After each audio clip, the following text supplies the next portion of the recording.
काही दिवसात आता श्रावण महिना सुरू होईल. श्रावण सुरू झाला की अनेक नियम पाळावे लागतात. त्यातील एक महत्त्वाचा नियम म्हणजे मांसाहार आणि दारू, सिगारेटपासून दूर राहणे. अनेक जण हे पाळतात. श्रावण महिन्यात भोलेनाथांची पूजा केली जाते. पण श्रावण महिन्यात दारू आणि मांसाहारापासून दूर राहणे का आवश्यक आहे, याबद्दल कधी विचार केला आहे का? यामागे धार्मिक कारणासोबतच वैज्ञानिक कारणही आहे. पण ही कारणे नक्की काय आहेत ते जाणून घेऊयात.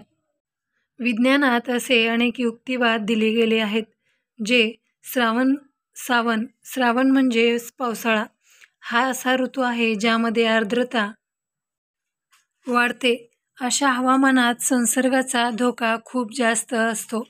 परिणामी माणसामध्ये बॅक्टेरिया आणि विषाणू वेगाने वाढतात. ते लवकर कुजते आणि दूषित होण्याचा धोका असतो. त्यामुळे अन्नातून विषबाधा होण्याचा धोका वाढतो. श्रावण महिन्यात मांस आणि मद्यपानापासून दूर राहणे का आवश्यक आहे, याची 5 मोठी कारणे आहेत. 1. प्रजनन महिना आणि अतिसाराचा धोका. पावसाळा हा माशांच्या प्रजननाचा काळ असतो. अनेक राज्यांमध्ये सरकार या काळात मासे न पकडण्याच्या सूचना जारी करतात. तज्ज्ञ देखील या हंगामात मासे न खाण्याचा सल्ला देतात. याची अनेक कारणे आहेत. पहिले म्हणजे पावसाळ्यात पाण्याचे प्रदूषण वाढते. पाण्यात बॅक्टेरियाची संख्या वाढते. परिणामी माशांद्वारे मानवामध्ये संसर्ग पसरण्याचा आणि उलट्या जुलाब होण्याचा धोका असतो. हा माशांचा प्रजनन काळ असतो. या काळात त्यांच्यात अनेक बदल होतात. हे बदल माशांच्या गुणवत्तेवर परिणाम करतात. मासे परजीवी आणि रोगांना बळी पडण्याची शक्यता जास्त असते, जे नंतर खाल्ल्यावर मानवामध्ये पसरू शकतात. 2. रोगप्रतिकारशक्ती कमी झाल्यामुळे संसर्गाचा धोका वाढतो. पावसाळा हा संसर्गजन्य आजारांसाठी देखील ओळखला जातो. आयुर्वेदिक तज्ज्ञ डॉ. किरण गुप्ता म्हणतात, पावसाळ्यात शरीराची प्रतिकारशक्ती कमी होते. संसर्गजन्य आजार केवळ मानवांनाच नव्हे तर प्राण्यांनाही होतात. म्हणूनच या ऋतूत मांसाहारी पदार्थ खाल्ल्याने अनेक आजारांना आमंत्रण मिळू शकते. म्हणूनच ते सोडून देण्याचा सल्ला दिला जातो. आयुर्वेदात पावसाळा हा हलका आणि शाकाहारी अन्न खाण्याचा काळ असल्याचे म्हटले आहे. 3. मांसाहारी पदार्थ सहज पचत नाहीत. पावसाळ्यात चयापचय म्हणजेच पचनशक्ती कमकुवत होते. मांसाहार हा तामसिक अन्न मानला जातो. तो सहज पचत नाही. परिणामी शरीराला ते पचवण्यासाठी जास्त मेहनत करावी लागते.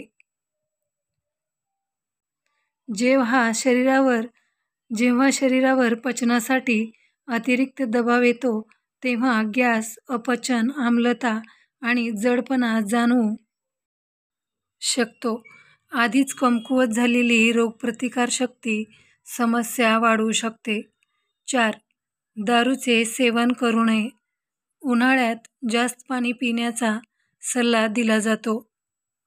कारण घाम येतो. त्यानंतर सुरू होणारा पावसाळा शरीरातून आणखी जास्त पाणी पिण्याचे काम करतो. आर्द्रतेमुळे जास्त घाम येतो. परिणामी शरीरात पूर्वीपेक्षा जास्त पाण्याची कमतरता जाणवते. अशा परिस्थितीत अल्कोहोल शरीरात उष्णता निर्माण करते आणि निर्जलीकरणाचे कारण बनते. त्यामुळे रक्तदाबात चढ-उतार देखील होतात. 5. पावसाळ्यात दारू पिण्यापासून दूर राहिल्याने अपघातांचा धोका कमी होतो. पावसामुळे अपघात वाढतात आणि दारूमुळे धोका वाढतो. राष्ट्रीय आरोग्य संस्थेच्या अहवालात म्हटले आहे की दारूमुळे रस्ते अपघातांचा धोका वाढतो.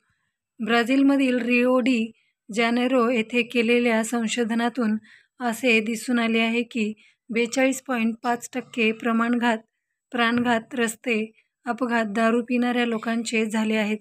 त्याची कारणे कोणत्याही विशिष्ट वयोगटापुरती मर्यादित नाहीत. धार्मिक कारण यानंतरचे अजून एक कारण म्हणजे श्रावण महिना हा पवित्र मानला जातो आणि त्यात अनेक व्रत उपवास केले जातात. भगवान शिवाची आराधना केली जाते. म्हणून या महिन्यात मांसाहार आणि मद्यपान करणे टाळावे. मित्रांनो, ही बातमी गुगलवरून सर्च करून घेण्यात आलेली आहे. आपण जर नवीन असाल तर व्हिडिओला लाईक करा, शेअर करा आणि सबस्क्राईब करायला विसरू नका. धन्यवाद.